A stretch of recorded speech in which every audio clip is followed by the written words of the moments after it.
El frío en las cercanías de Leningrado, aquel amanecer del 10 de febrero de 1943, no era simplemente una temperatura baja, era una entidad física, viva y malévola, que buscaba colarse por las costuras de los uniformes raídos, morder la carne expuesta y cristalizar la sangre en las venas. El termómetro marcaba 25 grados bajo cero, pero el viento que soplaba desde el lago Ilmen hacía que la sensación térmica descendiera hasta niveles donde el alma humana comienza a congelarse. En las trincheras excavadas en la tierra dura como el granito, los hombres de la 250ª División de Infantería de la Wehrmacht, conocida por el mundo y por la historia como la División Azul, esperaban. No esperaban el sol, pues en el invierno ruso el sol es un testigo pálido y distante que apenas calienta.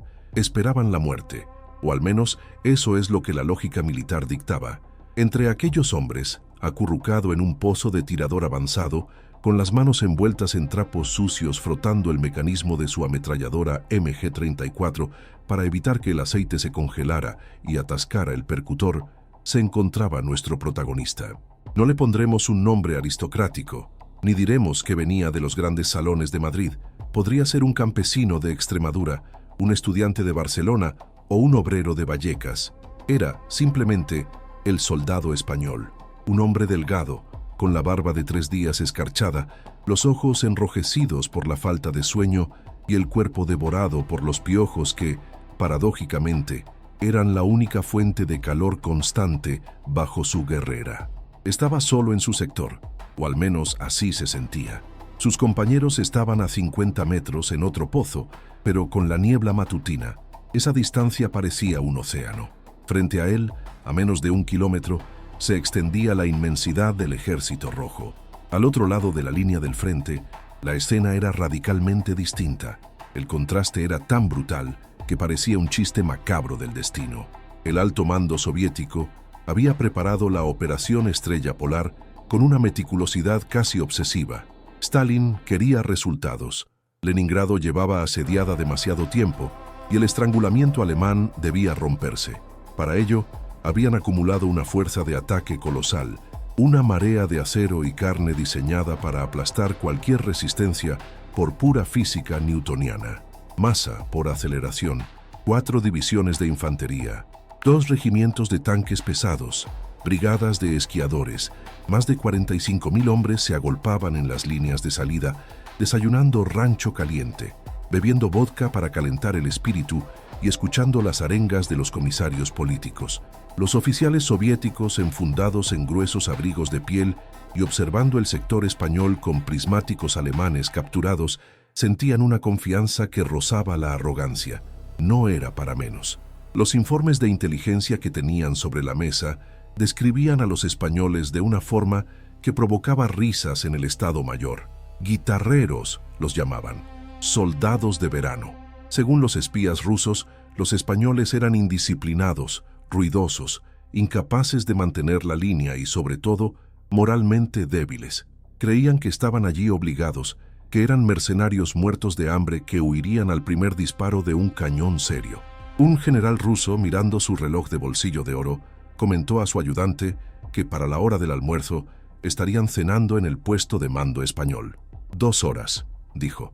2 horas para barrer a esos gitanos y abrir el camino hacia el grupo de ejércitos norte. La ignorancia es el padre del error y la arrogancia es su madre. Lo que aquellos oficiales soviéticos veían a través de sus lentes no eran hombres, eran estadísticas. Veían uniformes mal remendados, veían falta de equipo pesado, veían trincheras que no cumplían con los estándares de la ingeniería alemana. Pero lo que no podían ver, lo que ningún prismático puede mostrar, es lo que ocurre en la mente de un hombre que sabe que no tiene a dónde huir. No entendían el concepto del orgullo suicida. El soldado español en su agujero no estaba pensando en la geopolítica, ni en Hitler, ni en Franco, ni en el comunismo. Estaba pensando en que tenía frío, en que le dolían los pies y en que si aquellos rusos querían su posición, iban a tener que venir a quitársela y pagar un precio que no estaban dispuestos a pagar. Eran las 6:40 de la mañana. El silencio en Krasny Bor era pesado, denso. Era ese tipo de silencio antinatural que precede a las catástrofes naturales, como cuando los pájaros dejan de cantar antes de un terremoto. El soldado español sacó un cigarro arrugado de su bolsillo, lo partió por la mitad para guardar el resto para más tarde, un acto de optimismo inconsciente, y lo encendió protegiendo la llama con el interior de su casco. Dio una calada profunda, dejando que el humo acre llenara sus pulmones. Miró hacia el horizonte gris, hacia las líneas rusas ocultas por la bruma. Sabía que estaban allí. Podía sentir la vibración del suelo, el sordo rumor de los motores diésel de los tanques T-34 calentándose, el tintineo de miles de bayonetas siendo caladas. Eran 33.000 soldados soviéticos de primera línea listos para saltar, apoyados por casi 100 tanques y 800 piezas de artillería. Y contra ellos, en ese sector específico, apenas unos pocos miles de españoles dispersos en una línea demasiado fina, demasiado frágil. De repente el mundo se acabó. No hubo aviso, no hubo disparos de prueba. A las 6:45 en punto, el cielo se abrió y llovió fuego. Casi 1000 bocas de fuego, desde morteros pesados hasta los temidos lanzacohetes Katyusha, los órganos de Stalin, abrieron fuego al unísono. El sonido no se podía describir como una explosión. Era un rugido continuo, un aullido demoníaco que borraba cualquier otro sentido. La tierra, congelada y dura como el hierro, se levantó en géiseres de barro, nieve y metralla. El soldado español se hizo un ovillo en el fondo de su pozo, con las manos sobre las orejas, la boca abierta para que la onda expansiva no le reventara los tímpanos gritando sin oírse a sí mismo. La artillería soviética tenía una misión clara, la aniquilación total. No querían ablandar las defensas, querían pulverizarlas. Querían convertir la línea española en un paisaje lunar donde nada biológico pudiera sobrevivir. Durante casi 2 horas, el bombardeo fue incesante. Los proyectiles caían con una cadencia de tambor, uno tras otro, superponiendo sus cráteres. Los búnkeres de madera y tierra volaban por los aires desintegrados. Los árboles del bosque cercano se astillaban como palillos de dientes, convertidos en lanzas mortales que volaban a cientos de kilómetros por hora. El aire se llenó de un polvo negro, espeso y tóxico, una mezcla de pólvora quemada y tierra pulverizada que se pegaba a la piel y cegaba los ojos. En el puesto de mando ruso, los generales observaban el espectáculo con satisfacción. A esa distancia, el bombardeo era casi hermoso, una sinfonía de destellos naranjas y columnas de humo negro. Nadie puede sobrevivir a eso, pensaban. Cuando enviemos a la infantería, solo tendrán que caminar y ocupar el terreno. Las risas volvieron a aflorar. Imaginaban a los españoles corriendo despavoridos o simplemente vaporizados en sus agujeros. La idea de resistencia era ridícula. ¿Quién iba a resistir ese martillo de Dios? La confianza era tal que algunas unidades de infantería rusa comenzaron a salir de sus posiciones antes de tiempo, ansiosas por el botín, caminando relajadas detrás de la cortina de fuego, convencidas de que la batalla ya estaba ganada antes de empezar. Pero bajo la tierra, en el corazón del infierno, algo milagroso sucedía. El soldado español cubierto de tierra, con la nariz sangrando por la presión de las explosiones y el cuerpo magullado por las sacudidas del suelo, seguía vivo. Su ametralladora MG-34 también estaba cubierta de polvo, pero él la había protegido con su propio cuerpo durante lo peor del bombardeo. Estaba aturdido, sí, sordo, también, pero vivo, y más que vivo, estaba furioso. Una rabia fría y primitiva comenzó a subirle desde el estómago. Habían intentado matarlo como a una rata en un agujero. Habían lanzado toneladas de explosivos solo para acabar con él y con sus camaradas. Y habían fallado. A las 8:45, el bombardeo cesó tan abruptamente como había empezado. El silencio volvió, pero ahora era un silencio diferente. Era el silencio del dolor. Gritos ahogados de heridos pidiendo sanitarios, órdenes ladradas por sargentos que intentaban comprobar quién quedaba en pie. El paisaje había cambiado por completo. Donde antes había trincheras ordenadas, ahora había cráteres humeantes.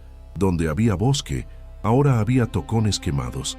La nieve blanca había desaparecido, sustituida por un lodo gris y negro salpicado de manchas rojas.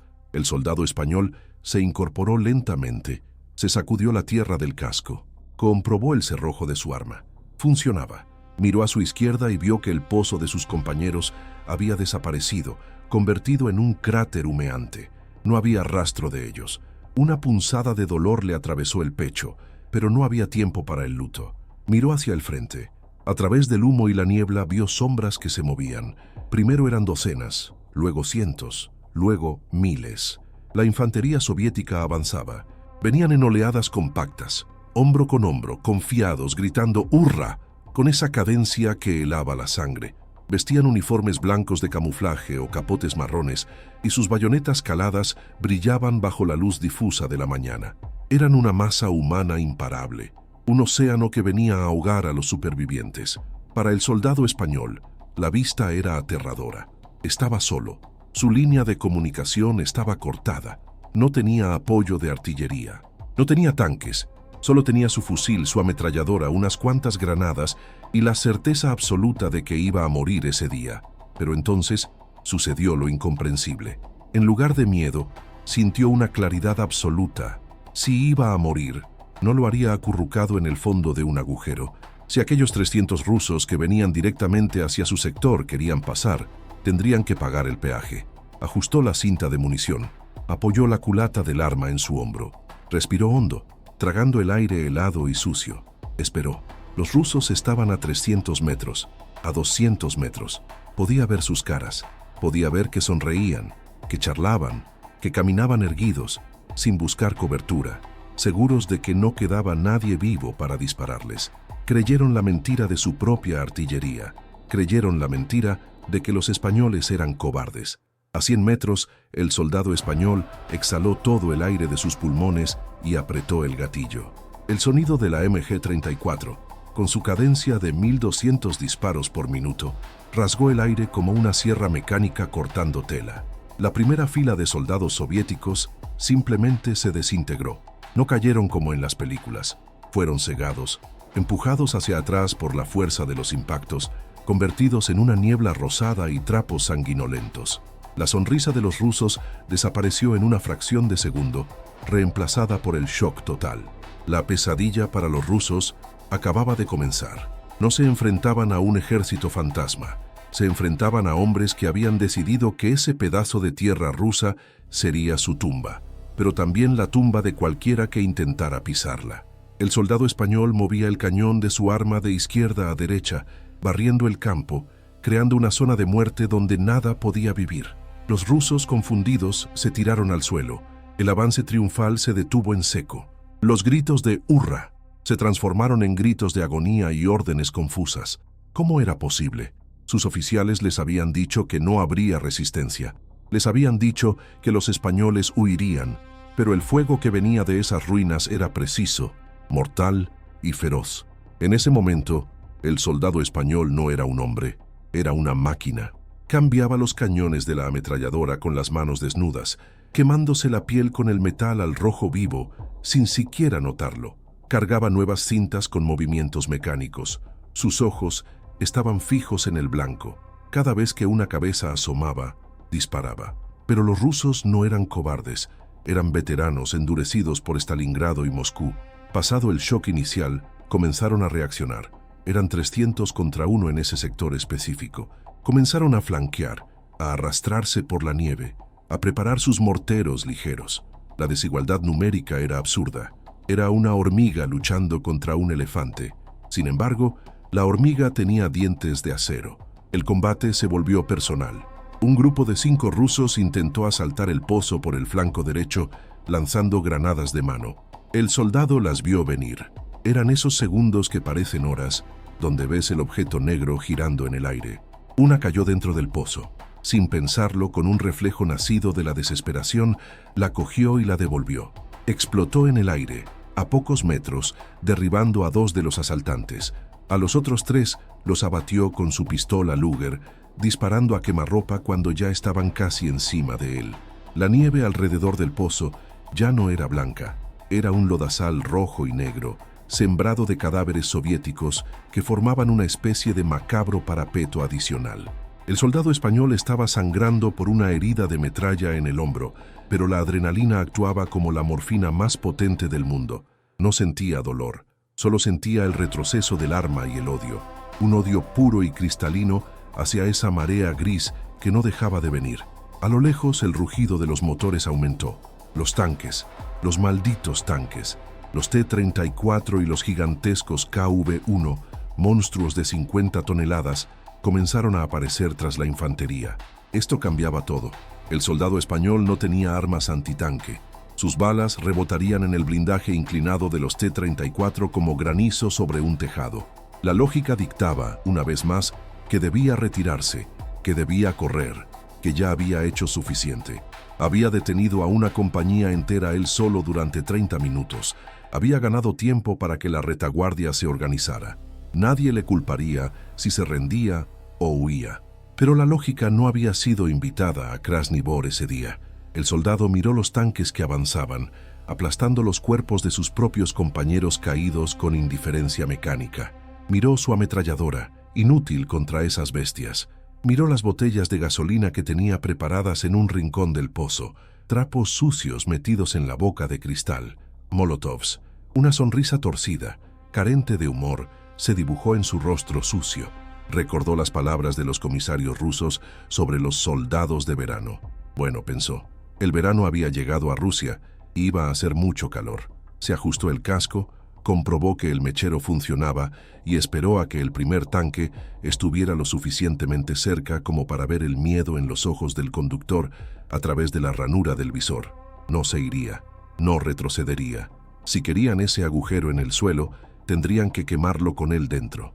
Y mientras el monstruo de acero rugía acercándose, haciendo temblar sus propios huesos, el soldado español se preparó para el acto final de su resistencia, sin saber que su locura solitaria era solo una nota en una sinfonía de heroísmo que se estaba tocando a lo largo de todo el frente de Krasni Bor.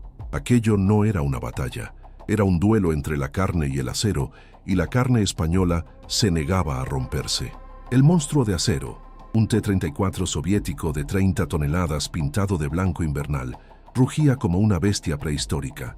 Sus orugas anchas trituraban la nieve y el barro, ignorando los cráteres y los cadáveres, avanzando con la inexorabilidad de un glaciar. Para el soldado español en su pozo, la visión era la definición misma de la impotencia. El suelo temblaba con tal violencia que los dientes le castañeteaban no por el frío, sino por la resonancia sísmica del blindado. El cañón de 76 milímetros del tanque giraba lentamente, buscando víctimas, como el ojo de un cíclope mecánico. Detrás de él, la infantería rusa se reagrupaba, usando el chasis del vehículo como escudo móvil, confiados en que la lata de sardinas los llevaría hasta la victoria. Pero el soldado español ya no sentía miedo. Había cruzado ese umbral psicológico donde el terror se satura y se convierte en una calma fría y calculadora. Tenía la botella de vidrio en la mano, un trapo empapado en gasolina y aceite de motor colgando de la boca. Era un arma primitiva, casi insultante frente a la tecnología soviética, pero era todo lo que tenía. Esperó. La disciplina de fuego era vital. Si la lanzaba demasiado pronto, se rompería inofensivamente frente al tanque. Si esperaba demasiado, las ametralladoras del casco lo cortarían por la mitad. 20 metros, 10 metros. El olor a diésel quemado era asfixiante. El soldado encendió el trapo. Se puso de pie, exponiendo su torso a la muerte, y con un grito gutural que era mitad maldición y mitad plegaria, lanzó la botella. El proyectil improvisado giró en el aire y se estrelló contra la rejilla de ventilación del motor en la parte trasera del T-34. El efecto fue inmediato. El cristal se rompió y el líquido inflamable fue succionado por los ventiladores hacia el corazón caliente del motor. Una bola de fuego naranja envolvió la parte trasera del tanque. El rugido del motor se convirtió en un tosido agónico y luego en silencio. La bestia se detuvo. Segundos después, las escotillas se abrieron y la tripulación soviética, envuelta en llamas, intentó salir desesperadamente. El soldado español no tuvo piedad. Levantó su fusil Mauser y con una precisión metódica abatió a los tanquistas uno a uno mientras caían en la nieve. La infantería rusa que se refugiaba detrás del tanque se quedó paralizada. Su escudo indestructible acababa de convertirse en una pira funeraria. Y antes de que pudieran reaccionar, el soldado español ya había vuelto a empuñar su ametralladora, barriendo a los expuestos enemigos con una ráfaga larga y sostenida. Esta escena, que podría parecer el clímax de una película de acción, se estaba repitiendo simultáneamente en cientos de puntos a lo largo de los 5 kilómetros del frente de Krasny Bor. No era un acto aislado de heroísmo, era una epidemia de resistencia. Los soviéticos habían lanzado sus tanques pesados KB-1 y sus T-34 creyendo que los españoles huirían al verlos. No tenían cañones antitanque PaK-36 o 40 en número suficiente. La mayoría habían sido destruidos por la artillería inicial o estaban congelados. Por lo tanto, la defensa antitanque recayó en los propios soldados de infantería. La locura se apoderó de la línea española. Hombres sin más protección que su guerrera de lana saltaban de sus agujeros para trepar a los tanques en movimiento. Golpeaban las escotillas con las culatas de sus fusiles, intentaban meter granadas de mano por los visores o bloqueaban las orugas con troncos y barras de hierro. Era una lucha preindustrial contra máquinas del siglo XX. Un comandante de tanque soviético, capturado horas más tarde, declararía con la mirada perdida: «No son humanos, se nos subían encima como demonios, disparábamos con todo y seguían viniendo». Mientras tanto, en el sector del terraplén del ferrocarril, un punto estratégico vital, la carnicería alcanzaba niveles dantescos. Allí, la tercera compañía del capitán Huidobro estaba siendo embestida por una fuerza que la superaba en una proporción de 20-1. Los rusos enviaron a sus tropas de élite, batallones de esquiadores siberianos, fantasmas blancos que se deslizaban rápidamente por la nieve, flanqueando las posiciones. Los esquiadores rusos eran formidables, rápidos, silenciosos y letales, pero cometieron el error de acercarse demasiado. Los españoles, al ver que eran flanqueados y que la munición comenzaba a escasear, hicieron lo impensable, calaron bayonetas. La orden recorrió la línea, alarma blanca. El sonido del acero, al ser fijado en los cañones de los fusiles, tiene un tono metálico característico, un clic siniestro que anuncia el fin de la civilización y el retorno a la barbarie. Cuando los esquiadores rusos estaban a punto de asaltar la trinchera, los españoles saltaron fuera. No esperaron a ser masacrados en sus agujeros, contraatacaron. El choque fue brutal, visceral y sucio. Ya no había táctica, ni estrategia, ni ideología. Era matar o morir. Se luchaba con bayonetas, con palas de trinchera afiladas como hachas, con cuchillos de monte y con las propias manos. Se usaban los cascos para golpear rostros, se mordía, se pateaba. La nieve, revuelta por miles de botas, se convirtió en un barro rojo y resbaladizo. Los soviéticos, a pesar de su superioridad numérica y su entrenamiento, vacilaron. No estaban preparados para esa ferocidad. La doctrina militar rusa se basaba en el avance masivo y el fuego de supresión, no en enfrentarse a hombres que, con el vientre abierto o un brazo inutilizado, seguían intentando estrangularte. La pesadilla de la que hablábamos al principio se estaba materializando. Los rusos miraban a los ojos de sus enemigos y no veían miedo, veían una determinación lunática. Un sargento español, con la mitad de la cara quemada por la explosión de una granada, lideró una carga local con 6 hombres contra un pelotón ruso de 40. Los rusos, aterrorizados ante esa visión de espectros sangrientos que gritaban en un idioma incomprensible, rompieron filas y huyeron. 6 hombres hicieron correr a 40. La lógica de la guerra se había roto. A las 12:00 del mediodía, el plan soviético estaba en ruinas. Según el cronograma del general Chukov y del alto mando, a esa hora los tanques rusos deberían estar ya penetrando la retaguardia alemana, habiendo pasado por encima de los cadáveres españoles. Pero no habían avanzado más de 1 kilómetro en algunos puntos y en otros seguían clavados en la línea de salida. En el puesto de mando soviético, la incredulidad dio paso a la furia.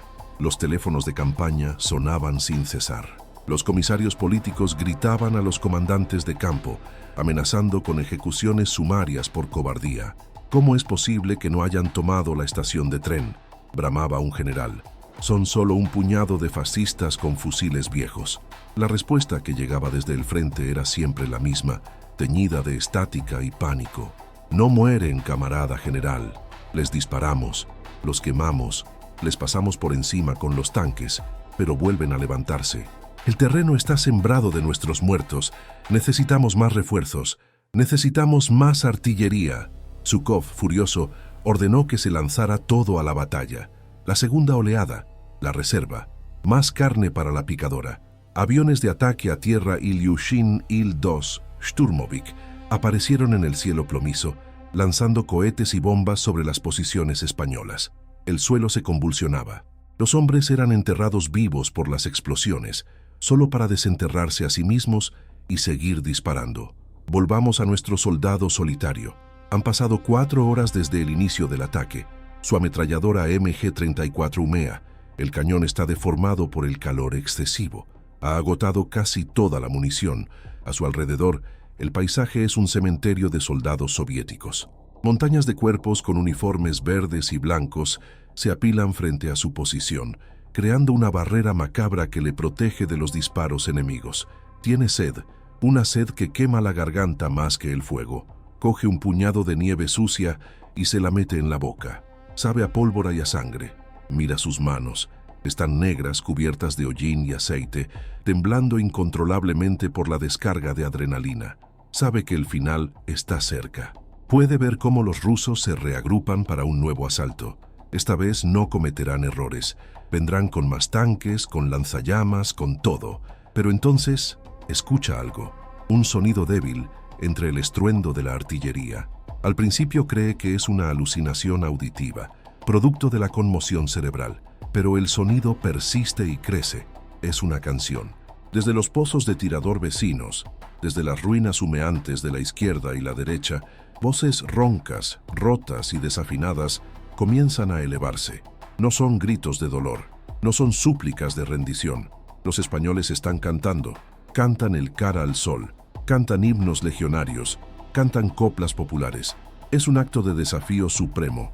En medio del apocalipsis, con la muerte acariciando sus cuellos, estos hombres eligen cantar para recordar quiénes son, para recordarles a los rusos que no están matando a ganado, sino a soldados de España. El efecto psicológico sobre las tropas soviéticas fue devastador. Imaginen estar al otro lado. Has bombardeado una posición durante 2 horas. Has enviado oleadas de infantería. Has perdido a tus amigos, tienes frío, estás asustado, y de repente, de entre los escombros donde no debería quedar vida, surge un canto desafiante. Es desmoralizador, te hace sentir pequeño, te hace preguntarte si tu enemigo es sobrenatural. El soldado español se unió al canto con la voz quebrada. Si te dicen que caí, susurró mientras cargaba su último cargador de pistola. Ya no tenía balas para el fusil, ya no tenía granadas, solo le quedaba su Luger y su cuchillo. La nueva oleada rusa comenzó a avanzar. Esta vez eran más cautelosos. Avanzaban despacio, cubriéndose tras los restos de los tanques destruidos. Un oficial ruso gritaba órdenes, señalando el pozo del soldado. Querían ese trofeo, querían silenciar esa ametralladora que tanto daño les había hecho. El soldado español miró la foto arrugada que guardaba en el bolsillo interior de su guerrera. Una foto de una chica en un pueblo soleado de Castilla, un mundo que parecía pertenecer a otra galaxia. La besó y la volvió a guardar. Se puso el casco que le quedaba grande ahora que había perdido peso tras meses de campaña.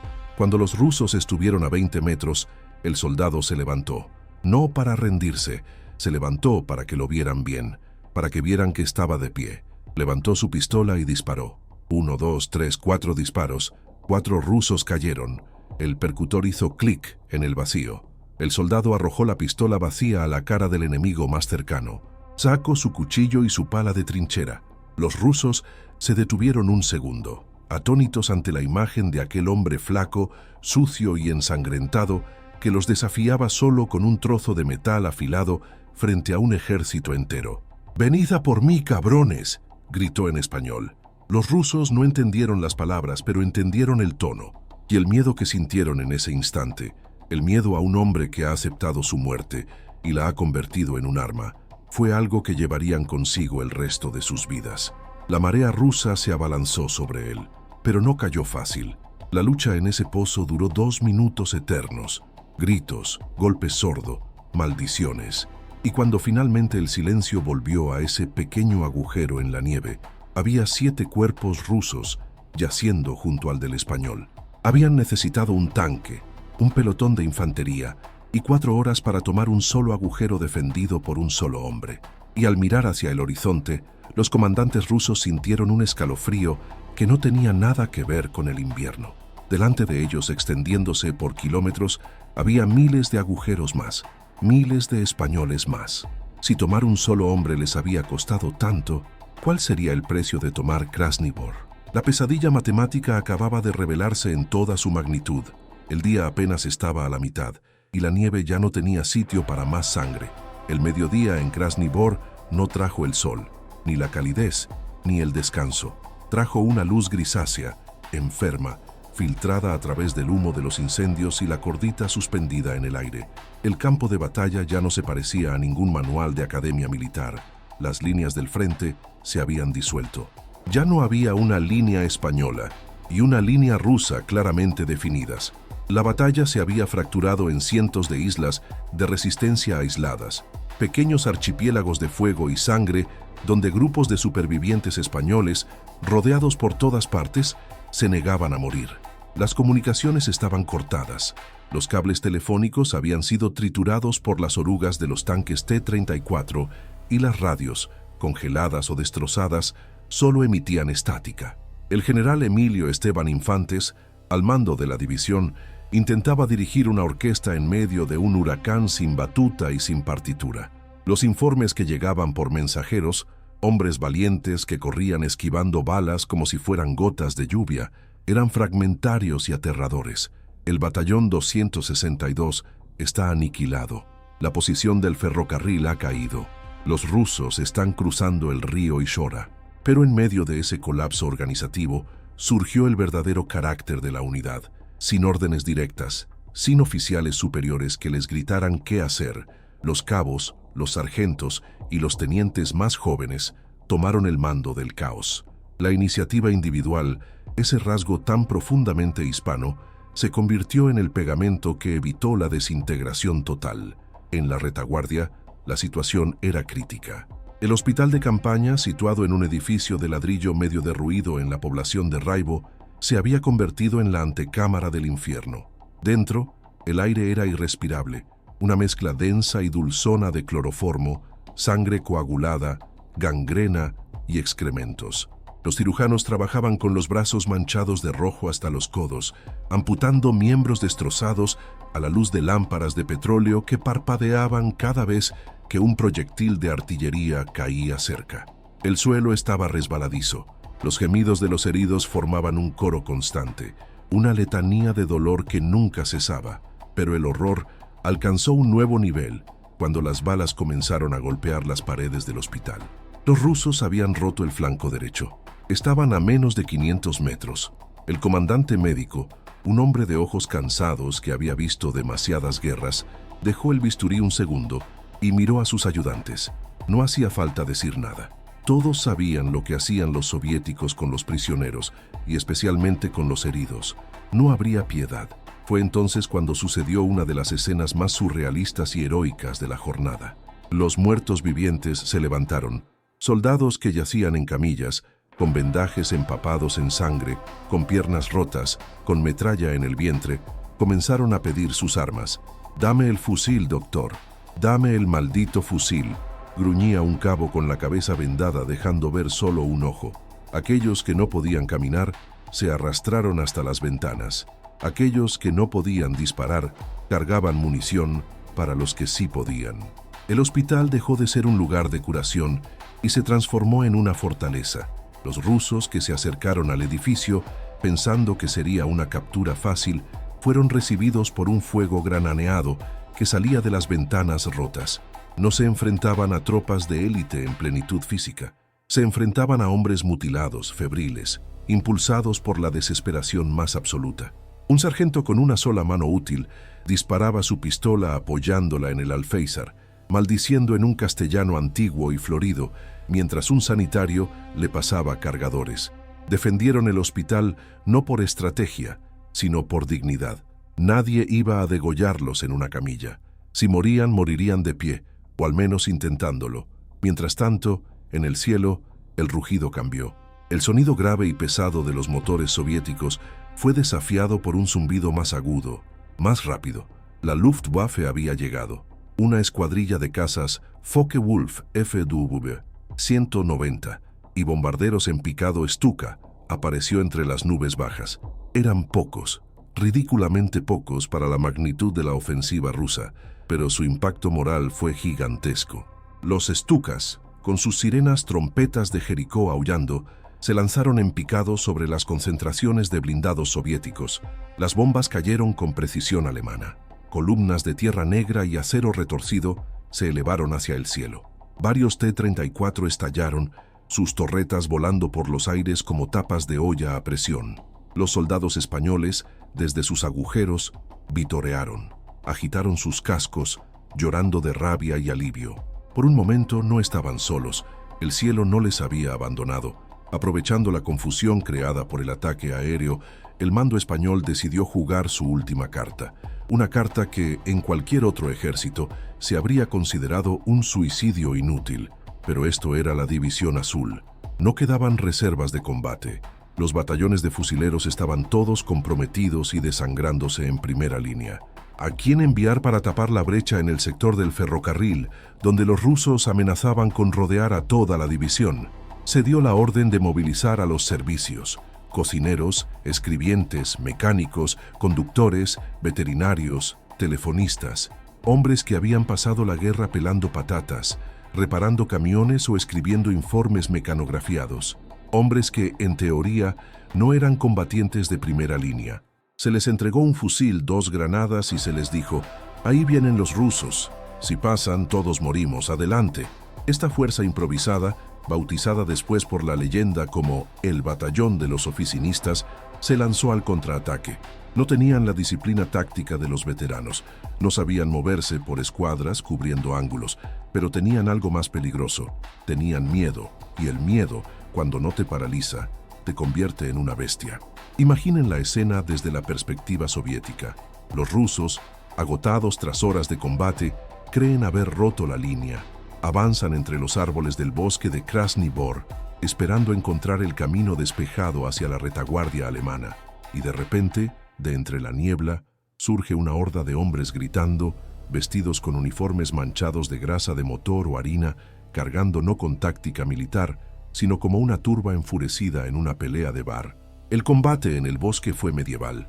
Las distancias se acortaron a metros, luego a centímetros. Los subfusiles rusos PPSH-41 escupían plomo a quemarropa, pero los españoles no se detenían. Se lanzaban sobre los rusos, placándolos contra los troncos de los árboles abedules. Un cocinero español, armado solo con un cuchillo de carnicero y una pistola capturada, se convirtió en una furia. Los informes cuentan que derribó a 3 soldados soviéticos antes de caer acribillado. Un telegrafista, usando la culata de su fusil como un garrote, destrozó el cráneo de un oficial ruso que intentaba reagrupar a sus hombres. Era una violencia primitiva, atávica. No era guerra moderna, era una matanza a la antigua usanza. Los rusos, confundidos por la ferocidad de estos no combatientes, vacilaron. ¿Cuántos demonios tenía España? ¿Es que hasta los cocineros eran fuerzas especiales? La ofensiva en ese sector se estancó. La brecha que los generales soviéticos habían visto en sus mapas se cerró, no con hormigón y acero, sino con los cuerpos de los escribientes y los mecánicos de la División Azul. Pero el coste fue terrible. El bosque de Krasny Bor se transformó en un matadero. La nieve, pisoteada y mezclada con la tierra, tenía la consistencia del barro rojo. Los cuerpos colgaban de las ramas bajas, destrozados por la artillería. El río Ishora, parcialmente congelado, llevaba un caudal rosado bajo el hielo. A las 16:00 horas, la situación alcanzó su punto de máxima tensión. El capitán Huidobro, en el sector más castigado, había muerto. Su compañía de 200 hombres se había reducido a 30. 30 fantasmas cubiertos de hollín, sin munición, rodeados por un regimiento ruso entero. El comandante soviético, impresionado por la resistencia o quizás simplemente queriendo ahorrar munición, envió a un emisario con bandera blanca. El mensaje era claro: están rodeados, no tienen esperanza, ríndanse y les trataremos con honor. Tienen 10 minutos. El teniente más antiguo que quedaba vivo, un joven de apenas 22 años con el brazo izquierdo inerte colgando a un costado, escuchó la traducción del mensaje. Miró a sus hombres, miró sus caras demacradas, sus ojos vacíos. Podría haber aceptado. Nadie les juzgaría. Habían hecho más de lo humanamente posible. El teniente escupió sangre en la nieve, miró al emisario ruso y le dijo una frase que resonaría en la eternidad, una frase que resume el espíritu de aquel día trágico y glorioso. Dígale a su general que los españoles no se rinden mientras les quede un cartucho o un aliento, y todavía nos quedan los dientes. El emisario se retiró. El ataque ruso se reanudó con una furia renovada. Lanzallamas. Los rusos trajeron los equipos de lanzallamas Roca S-3. Chorros de líquido inflamable se proyectaron sobre las posiciones españolas. El horror del fuego líquido es algo que quiebra la mente de los hombres más duros. Ver a un compañero convertido en una antorcha humana, gritando mientras la piel se derrite, es el límite de la cordura. Pero incluso entonces, en medio del olor a carne quemada, la línea no se rompió. Los supervivientes disparaban a los tanques de combustible de los lanzallamas rusos, convirtiendo a los atacantes en bolas de fuego. Era un intercambio de atrocidades, ojo por ojo, fuego por fuego. En otro sector, un grupo de zapadores españoles, encargados de las minas, se vio superado. Sin tiempo para colocar los explosivos, hicieron lo único que se les ocurrió. Se ataron las minas al pecho, cogieron granadas en las manos y esperaron a los tanques. Los torpedos humanos de Krasny Bor. No hay palabras en el diccionario para describir el valor necesario para esperar a que un tanque de 30 toneladas se te eche encima para detonarte a ti mismo y llevarte a la bestia contigo. Varios T-34 fueron destruidos así, con sus bajos reventados por el sacrificio supremo de un solo hombre. Los tanquistas rusos empezaron a tener miedo de avanzar. Cada montículo de nieve, cada cadáver podía ser una trampa. La velocidad del ataque soviético, que era su principal baza, se detuvo por completo.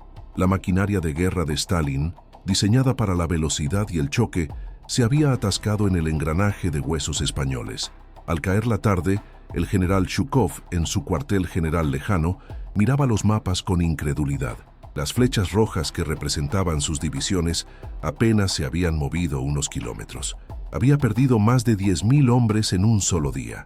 Decenas de tanques ardían en la estepa, y la división de gitanos, la unidad que debía haberse desmoronado en 2 horas, seguía allí, rota, sí, desangrada también, pero allí, clavada en el terreno como una estaca en el corazón del orgullo soviético.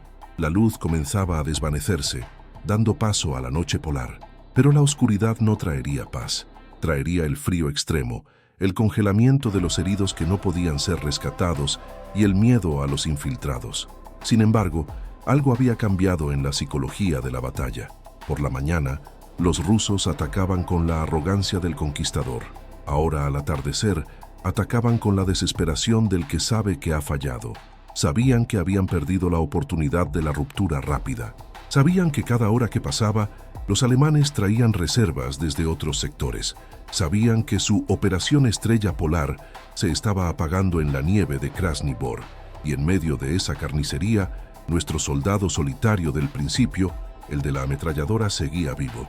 Había retrocedido 200 metros uniéndose a un grupo de rezagados en las ruinas de una iglesia ortodoxa.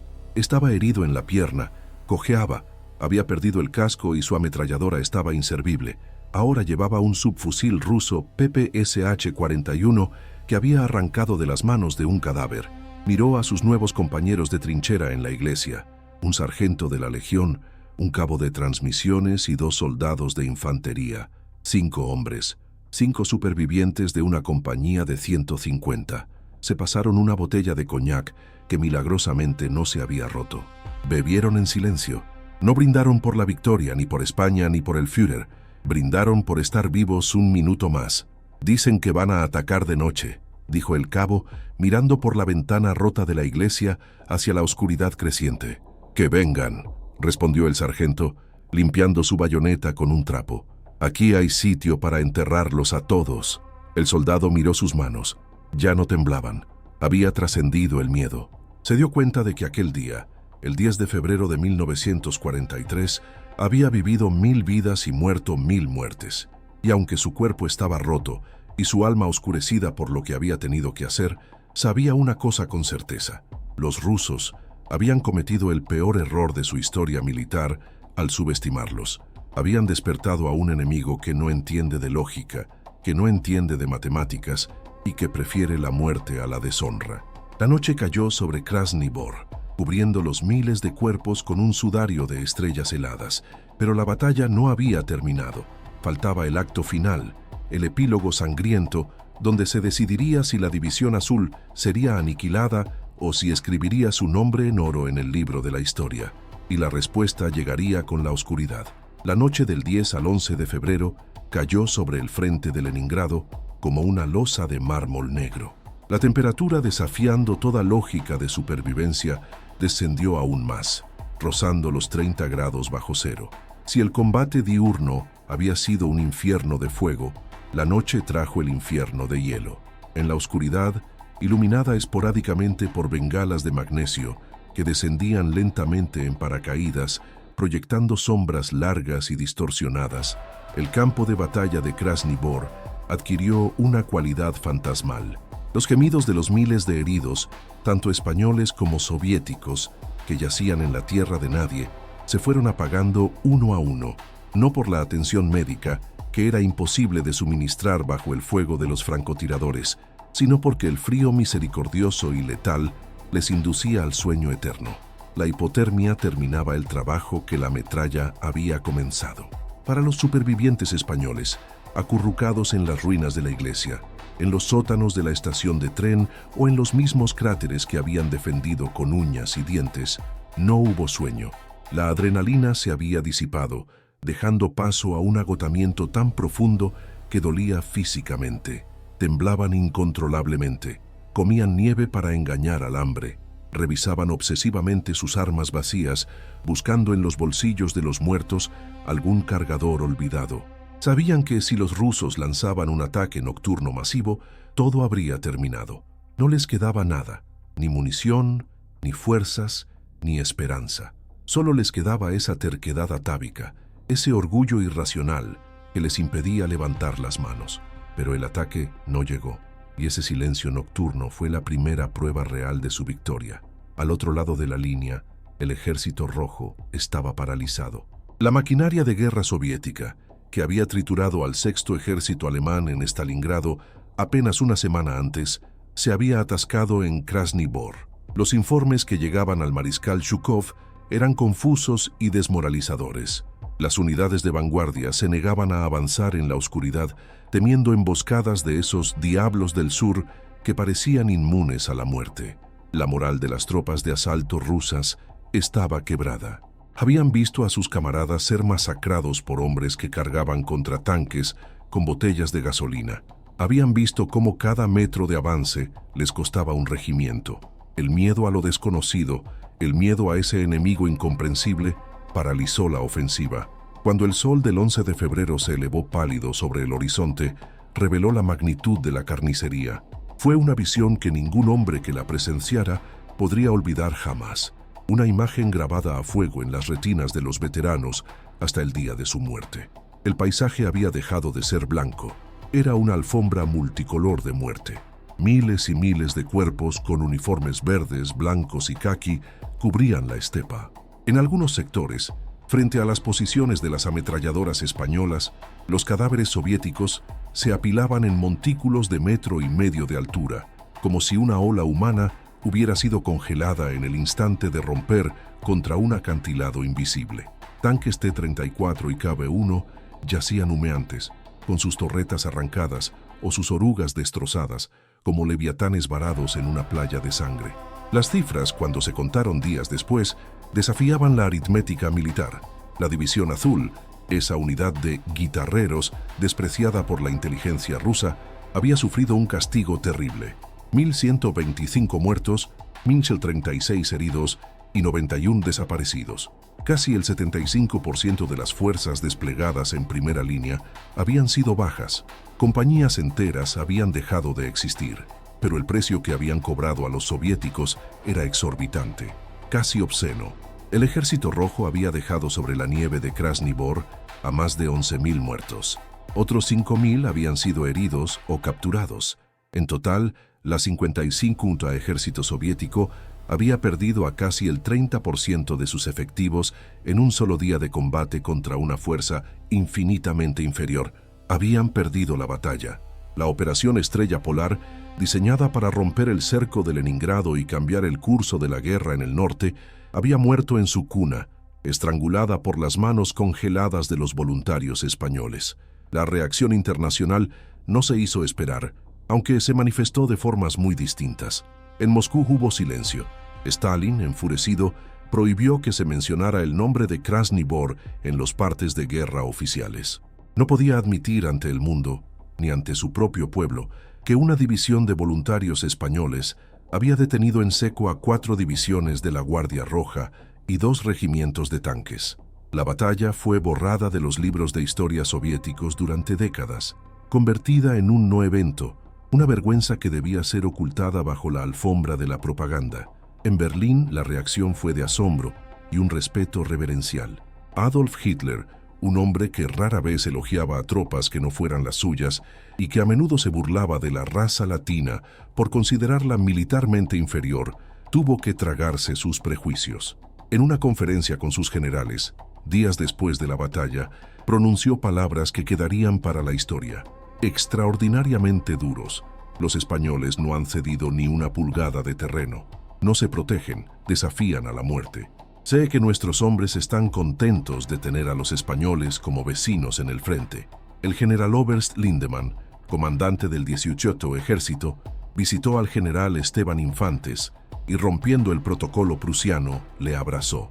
No había palabras para agradecer el sacrificio que había salvado al flanco alemán del colapso total. Se concedieron cruces de hierro y medallas militares, pero el metal parecía poca cosa comparado con la carne perdida. Pero volvamos a nuestro soldado, a nuestro superviviente anónimo en las ruinas de la iglesia. Es la mañana del 11 de febrero. Una patrulla de reconocimiento alemana, enviada para averiguar si queda alguien vivo en el sector español, se acerca con cautela a las ruinas. Esperan encontrar cadáveres, esperan tener que certificar la aniquilación de la unidad. En su lugar, ven salir de entre los escombros a 5 figuras espectrales. Están sucios, cubiertos de hollín, sangre seca y barro. Sus uniformes son jirones. Caminan con la rigidez de los ancianos, aunque apenas tienen 25 años. El soldado español, apoyándose en un trozo de madera como muleta, mira a los alemanes. Sus ojos tienen esa mirada que los psicólogos militares llaman la mirada de las 1000 yardas. Una mirada vacía, que ha visto cosas que el cerebro humano no está diseñado para procesar y que ha traspasado el velo de la realidad. El oficial alemán se cuadra y saluda militarmente. No es un saludo de protocolo, es un saludo de respeto absoluto, de guerrero a guerrero. El soldado español no devuelve el saludo, no tiene fuerzas, solo pide una cosa. No pide agua, no pide comida, no pide medallas. ¿Tenéis tabaco?, pregunta con voz ronca. El alemán le tiende un paquete entero. El español saca un cigarrillo con dedos temblorosos, lo enciende y exhala el humo hacia el cielo gris de Rusia. En ese gesto simple, banal, está la afirmación definitiva de la vida. Han intentado matarlo con artillería, con tanques, con lanzallamas, con hielo y con hambre. Y él sigue ahí, fumando, vivo. La batalla de Krasny Bor no cambió el resultado final de la Segunda Guerra Mundial. Alemania perdería la guerra 2 años más tarde, pero aquel día, en aquel rincón olvidado del frente oriental, se demostró una verdad universal que trasciende las ideologías y las banderas. La tecnología, el número y la fuerza bruta no pueden derrotar al espíritu humano cuando éste decide, por razones que escapan a la lógica, que no va a ceder. Los rusos cometieron el error de mirar los mapas y ver números. Vieron 3000 españoles y pensaron 3000 víctimas. No entendieron que no se enfrentaban a una unidad militar estándar. Se enfrentaban a una cultura que ha hecho de la resistencia desesperada una forma de arte, desde Numancia hasta Flandes. Se enfrentaban a hombres que, paradójicamente, amaban tanto la vida que estaban dispuestos a tirarla por la borda con una sonrisa en los labios antes que vivirla de rodillas. Hoy, si visitas la zona de Krasny Bor, es difícil encontrar huellas de la batalla. La naturaleza ha reclamado las trincheras. Los bosques han vuelto a crecer sobre los huesos, pero dicen los lugareños que, en los días de febrero, cuando el viento sopla desde el lago Ilmen y la temperatura cae, si uno guarda silencio, todavía se puede oír el eco de una canción antigua desafiando a la tormenta. La historia de cómo 300 rusos fueron enviados a morir contra un solo español no es una exageración patriótica. Es un testimonio documentado de la locura de la guerra. En decenas de pozos de tirador, cuando se recuperaron los cuerpos en los días posteriores, se encontró la misma escena. Un español muerto rodeado de una corona de enemigos abatidos. Hombres que lucharon hasta la última bala, hasta el último aliento, y que murieron matando. Para el general soviético que miraba con arrogancia a través de sus prismáticos aquella mañana, el resultado fue, efectivamente, una pesadilla. Una pesadilla que destrozó su carrera y humilló a su ejército. Pero para nosotros, mirando hacia atrás a través de la lente de la historia, no es una pesadilla, es un recordatorio de que somos los descendientes de esos hombres, de que la sangre que corría por las venas de aquel soldado solitario que se enfrentó a un tanque con una botella de gasolina es la misma que corre por las nuestras. Y es un recordatorio de que, a veces, el mundo entero puede estar en tu contra, las probabilidades pueden ser imposibles y la lógica puede dictar que te rindas, pero tú tienes la última palabra. La División Azul en Krasny Bor no luchó por Hitler, luchó por el hombre que tenía al lado, luchó por su propia dignidad, y al hacerlo, escribieron una de las páginas más salvajes, tristes y heroicas de la historia militar de todos los tiempos. Si esta historia te ha helado la sangre, si has sentido el frío de la estepa y el calor del combate, entonces has entendido por qué hacemos esto. No contamos historias para glorificar la guerra, que es sucia y terrible. Contamos historias para rescatar del olvido a los hombres que la sufrieron. La historia oficial a menudo olvida estos detalles. Prefiere hablar de movimientos de ejércitos y tratados de paz. Pero aquí, en Archivo Bélico WW2, nosotros bajamos al barro. Nosotros entramos en la trinchera. Nosotros te contamos la verdad, por cruda que sea. Hay miles de historias como esta esperando ser contadas. Historias de valor imposible, de errores fatales, de tecnología secreta y de hombres comunes en situaciones extraordinarias. Si no quieres perderte la próxima, si quieres ser parte de este batallón de la memoria, haz clic en el botón de suscripción. Activa la campanilla. Únete a nosotros, porque la historia no está muerta. Solo está esperando a que alguien tenga el valor de contarla tal y como fue.